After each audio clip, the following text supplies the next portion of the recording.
এই যে দেখেন আজকে একটা পুটিন বানাবো ডিম দিয়া আর লাচ্ছা সেমাই দিয়া কীভাবে বানাই দেখেন। তো এই যে দেখেন আমি এখানে 1 কেজি দুধের জাল দিয়ে আধা কেজি করে নিছি, তার সাথে আমি 5টা ডিম দিব। তার 5টা ডিম ভাঙিয়ে এটার সাথে আমি মিক্সার করে নিব, আর চিনি দিব হইলো আপনার 1 কাপ। তো এইভাবে করে আপনারা এইভাবে এই লাচ্ছা সেমাইয়ের পুটিনটা ঘরে খুব সহজে তৈরি করতে পারেন। তাই যে দেখেন আমার 5টা ডিম নেওয়া হয়ে গেল, আর 1 কাপ চিনিও দিয়ে দিলাম।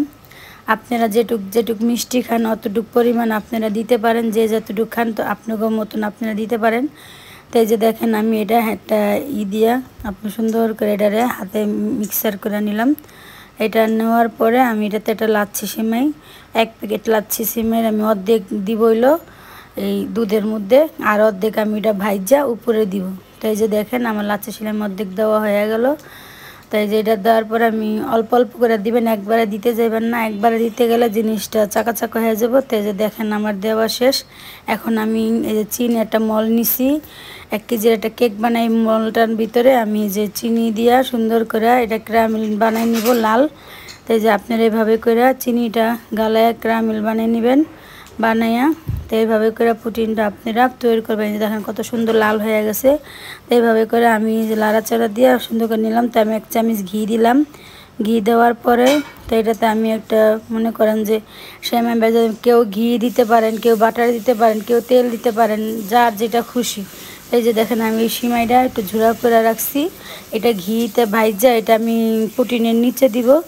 তাই যে দেখেন আমার এটা অবশেষে ভাজা হয়ে গেল। ভাজা হওয়ার পরে যে এখন আমি সেই ক্যারামেলের ভিতরে আমি এই যে লাচ্ছি সেমাই ভাজাটা এটা দিয়ে দিব সুন্দর করে। তো এটার নিচে থাকবে।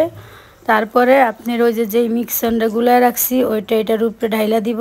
তাই যে দেখেন আবারও আমি হ্যান্ডেল দিয়ে আমি একটু লাড়া দিয়ে নিলাম। তো একটু লাড়া দিয়ে দিবেন, নাহলে এই জিনিসটা হয়ে যাব। তো এইভাবে করে আপনারা এই যে বানাবেন। দেখেন আমি একটা বাটির মধ্যে ঢাইলা নিছি। তো এরকম করে আপনারা সবাই বানাবেন। ভালো লাগলে এই বোনেরাটা লাইক দিবেন, শেয়ার করবেন, সাবস্ক্রাইব করবেন, সবাই পাশে থাকবেন। আপনারা কমেন্ট করে বলবেন আপনাদেরকে কি রান্না করে দেখাবো, আপনারা কমেন্ট করতে পারেন। এই যে দেখেন আমার কথা বলতে বলতে আমার পুটিনটা হয়ে গেল। তা আমি গরম পানির মধ্যে এটা ভাপ দিয়ে নিছিলাম। তাই যে আমার অবশেষে পুটিংটা হয়ে গেল। তো আমি গরমে ঢাইলা ফেলাইছি। তাই যে দেখেন আমি কতটুকু কাজু বাদাম গুঁড়া করে কিশমিশ উপরে দিয়ে নিচে সুন্দর করে ডেজার্টটা হয়ে গেছে। তাই আল্লাহ সবার ভালো রাখুক, ভালো থাকেন, আল্লাহ হাফেজ।